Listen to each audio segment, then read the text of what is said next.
Olá, tudo bem? Vamos começar mais uma gravação do, ah, dos casos do céu e inferno. Hoje vamos estudar o caso do espírito Novel. Novel, Novel, não sei exatamente como se fala, se pronuncia o nome dele. Mas é um relato curto e é um relato que traz algumas referências de alguns sofrimentos que nós já observamos em outros relatos. E vamos ver o que ele traz de novidade para nós. Eh, Se você não viu os relatos anteriores, que nós já lemos aqui do céu e inferno, seja dos espíritos sofredores, seja dos outros tipos de espírito que nós já estudamos, tem um cardzinho que você pode acessar todos esses vídeos anteriores aqui no canal. Também, eh, antes de iniciar, vamos lembrar que esse espírito Novel ou Novel, não sei exatamente como se pronuncia, é uma pessoa que desencarnou e a gente não sabe se está atualmente encarnada ou desencarnada, mas a gente deseja a esse espírito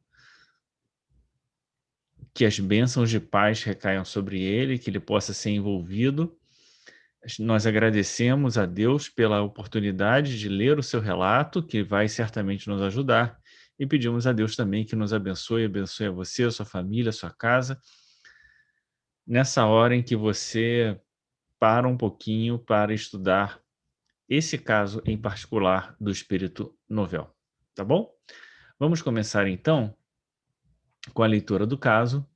Diferente de outros relatos, esse não tem perguntas e respostas, é um único relato que ele faz eh, na Sociedade Espírita de Paris, aqui não coloca exatamente a data.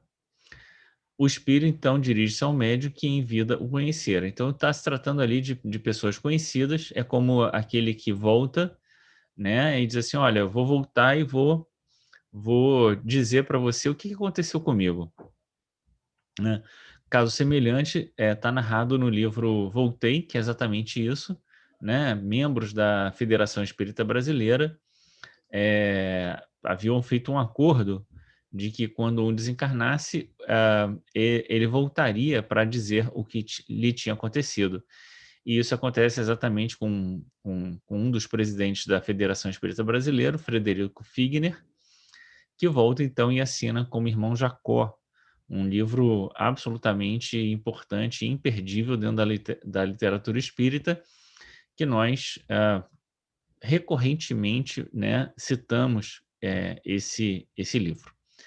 Muito bem, então é mais ou menos o caso do Voltei, né? Duas pessoas conhecidas e uma delas morre e volta para contar o que aconteceu. E nesse caso não foi exatamente algo muito tranquilo para esse espírito, né? E é curioso aqui, eu já li esse relato outras vezes, agora não me lembro de cabeça se trata-se de uma pessoa que encarnou como homem ou como mulher, mas vamos ver. Vou contar-te o meu sofrimento quando morri. Meu espírito, preso ao corpo por elos materiais, teve grande dificuldade em desembaraçar-se, o que foi, por si só, uma rude angústia. Então, temos aqui, né, a dificuldade da desencarnação, já muito comentada aqui no próprio Céu e Inferno e em outros e nos outros relatos que a gente já viu, por conta, possivelmente, né, de uma encarnação mais materialista, mais voltada para as coisas materiais, e aí essa dificuldade que ele acusa e que já traz para ele uma rude angústia, né? Então, é muito mais uma dor moral do que uma dor material. A vida que eu deixava aos 21 anos era ainda tão vigorosa que eu não podia crer na sua perda. Aqui também há um elemento importante que Kardec, aqui no Céu e Inferno, vai comentar que a juventude, né, quer dizer, a vitalidade do corpo, é que segura o espírito, vamos dizer assim. Então, quanto mais vitalidade o corpo, também mais dificuldade para o espírito desembaraçar-se dele. É claro que a isso interfere o nível espiritual, né? Quer dizer, o quanto o espírito conseguiu progredir, evoluir, né? O quanto ele já é evoluído, o quanto ele conseguiu evoluir. De todo modo, a juventude, não pela juventude em si, mas pela vitalidade do corpo, é um empecilho, é uma dificuldade a mais no processo da desencarnação. Então, ainda tão vigorosa que eu não podia crer na sua perda. Por isso procurava o corpo. Estava admirado, apavorado por me ver perdido num turbilhão de sombras. Por fim, a consciência do meu estado e a revelação das faltas cometidas em todas as minhas encarnações feriram-me subitamente, enquanto uma luz implacável me iluminava os mais secretos âmagos da alma, que se sentia desnudada e logo possuída de vergonha acabrunhante. Então aqui ele relata vários elementos importantes de serem sinalizados, né? Ele não podia crer na perda do corpo, então é como se ele não tivesse nenhum tipo de consciência espiritual, né, sobre essa possibilidade. Ele procurava um corpo que ele já não mais possuía, então a tendência de querer voltar ao corpo, né? E aí ele diz duas coisas, tanto a ideia do turbilhão de sombras, quanto uma luz implacável. Esses dois elementos aparecem nos outros relatos um pouco divididos. Ora, a pessoa se diz mais imerso em sombras e outra vez mais uma luz que o desnuda. A gente já viu isso em outros relatos também, né? É como se aquela passagem de Jesus, né? Conheceis a verdade vos libertará. É extremamente importante, por quê? Porque existe, né, aqui, né, essa luz, né, da revelação das faltas cometidas. Então, o quanto nós tentamos nos ocultar aquilo que somos, os nossos pensamentos, falsear uma impressão para os outros, para que os outros acreditem que a gente é uma coisa que a gente não é, tudo isso acaba se desvanecendo, se perdendo quando chegamos no mundo espiritual, né? E essa luz implacável é a própria ideia de que você está revelado assim exatamente como você é, sem qualquer tipo de subterfúgio que vá tirar de você ou que vá preservar uma imagem que na verdade você não tem, né? Então essa luz que iluminava os mais secretos âmagos da alma, que se sentia desnudada, é como se tivesse, poxa, mas agora está todo mundo vendo realmente como eu sou, né? E no caso do Frederico Figner, o que acontece com ele, que eu já comentei aqui diversas vezes, é que ele chega no mundo espiritual, vê todo mundo iluminadinho e ele apagadinho, né? Ele não consegue vibrar ainda luz. E é como se essa revelação fosse essa própria luz que o desnuda e ele, num certo momento, está ansioso de poder falar daquilo que ele realmente era, enquanto ninguém o acusava, né?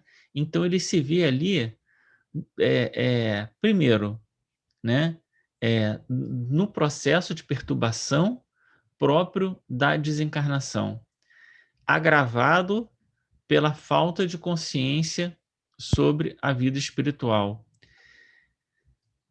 com um adicional que a sua própria consciência o acusa, né? Não o acusa, mas ela se revela e ele se sente, né? Ele percebe os erros que cometeu. Aqui, ele vai comentar de todas as minhas encarnações. Talvez aqui seja mais uma forma de falar do que propriamente a gente deva entender isso no sentido literal, porque talvez ele possa ter identificado coisas de 2, 3 encarnações, ou mesmo alguma coisa que se repetiu em outras encarnações, mas a ideia de todas as encarnações, no sentido estrito do termo, né, desde as primeiras encarnações, isso é bastante difícil da pessoa ter, principalmente nesse estado aqui em que ele está. Bom, vamos continuar aqui. Procurava fugir a essa. Então, só para terminar aqui, a questão da luz implacável. Então, tem um espírito, né, que ele quer fugir da luz, porque a luz o revela, né? Então, tanto a sombra quanto a luz são dois elementos que, quando o espírito ele tem ali algum problema maior não resolvido, acabam sendo um agravante, né, um sofrimento para ele. Vamos continuar aqui a leitura. Procurava fugir a essa influência, interessando-me pelos objetos que me cercavam, novos, mas que, no entanto, já os conhecia. Então, é curioso isso, né? E é uma coisa que eu costumo comentar também muito, que quando, embora a gente tenha aquela música, né? Todo mundo quer ir para o céu, mas ninguém quer morrer, e a gente sempre fica com um receio das coisas espirituais. Esse receio é muito importante porque ele está dentro da lei de conservação e que faz com que a gente permaneça querendo viver encarnado. Mas, quando o espírito está no mundo espiritual, né, e principalmente após a sua encarnação, é como se as coisas novas já não são tão novas assim, já são conhecidas. Por quê? Porque o espírito já conhecia antes da encarnação. E aí ele vai continuar o relato, né? Os espíritos luminosos flutuando no éter davam-me a ideia de uma aventura a que não podia aspirar. Esse comentário ele remete a duas coisas. Uma, aquela passagem de Lázaro, que Lázaro vê Abraão, né? E agora eu sempre confundo se é Lázaro, se é o mendigo, né? Eu sempre confundo, né? É Lázaro que vê o mendigo e Abraão, né? E aí tem uma distância entre eles e eles tinham uma felicidade que Lázaro não tinha, né? E Lázaro diz, pelo menos uma gota de água, né? E ainda diz mais, pelo menos vai lá e avisa para as pessoas que lidavam comigo, que viviam comigo, para dizer para elas não cometer os mesmos erros que eu cometi, para não passar por o que eu estou passando, né? E vou deixar para vocês encontrarem o resultado dessa conversa. Muito bem, então, aqui tem uma situação muito parecida com essa, que ele está vendo espíritos luminosos, mas ele é como se houvesse um abismo entre eles. E a outra coisa é que a maior parte, a grandíssima parte dos relatos que a gente viu, os espíritos não conseguiam identificar claramente espíritos luminosos, né? Outros espíritos, né? Nas mais das vezes eles chegavam na reunião sem nem saber quem tinha os levado, né? E aqui ele consegue ver espíritos luminosos.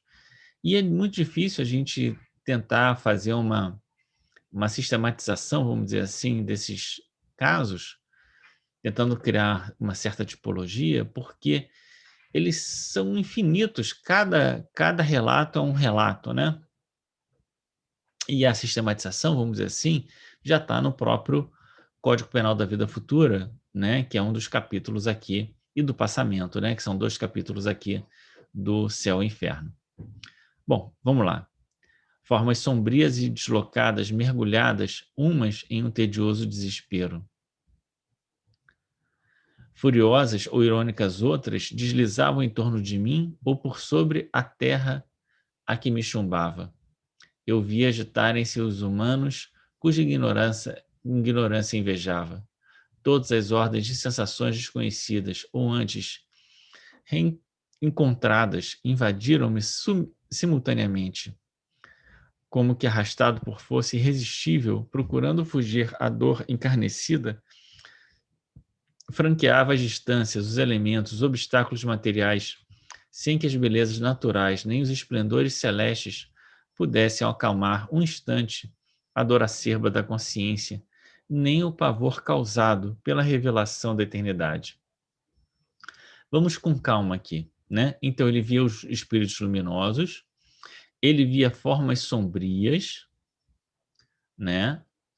Ele via outras furiosas e irônicas, né?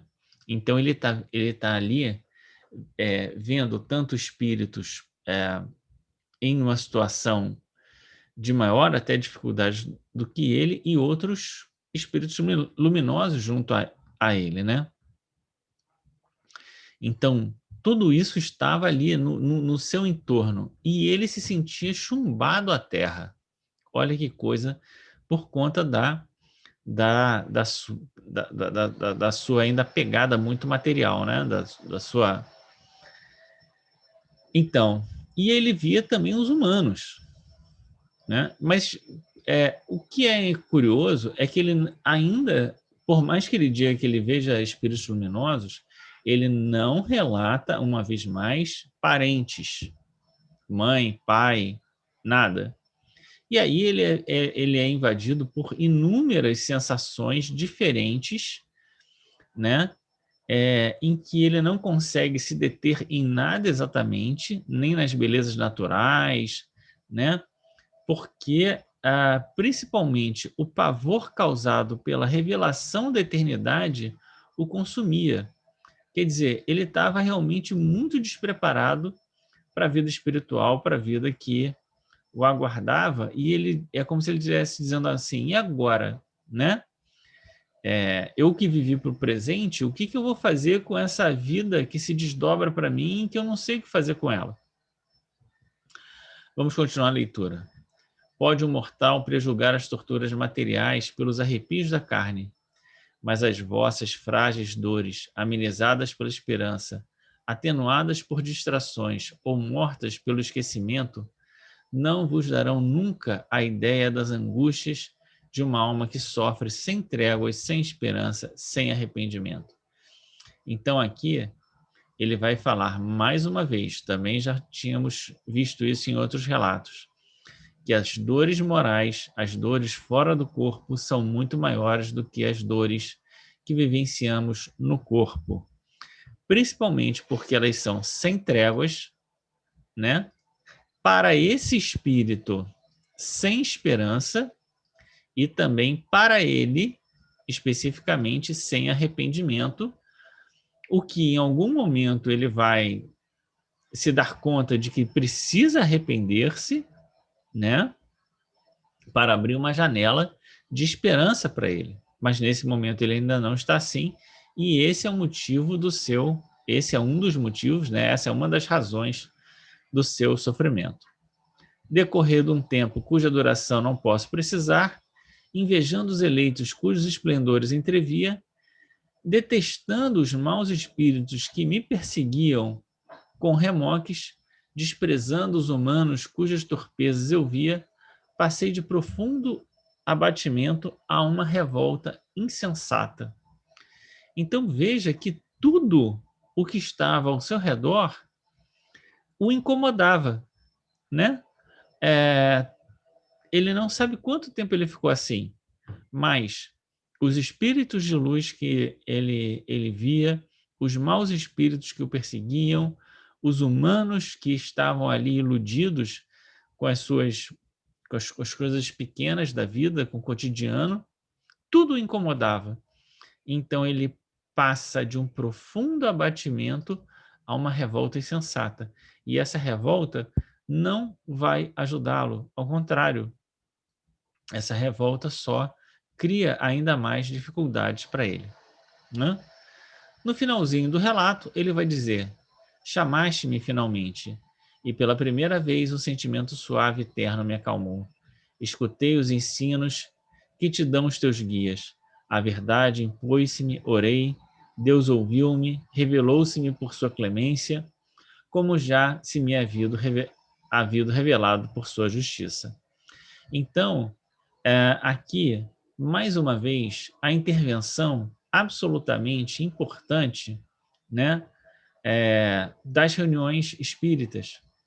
E talvez, né, se ele fosse mais afeito ao catolicismo, ao protestantismo, ou alguma outra religião, ele fosse levado também para algum lugar aonde ele pudesse receber orientações, né, espirituais, estar numa ambiência mais protegida, mais harmonizada, e com isso sair daquele estado de, de revolta, né, de nervoso, né, e conseguir centrar-se mais.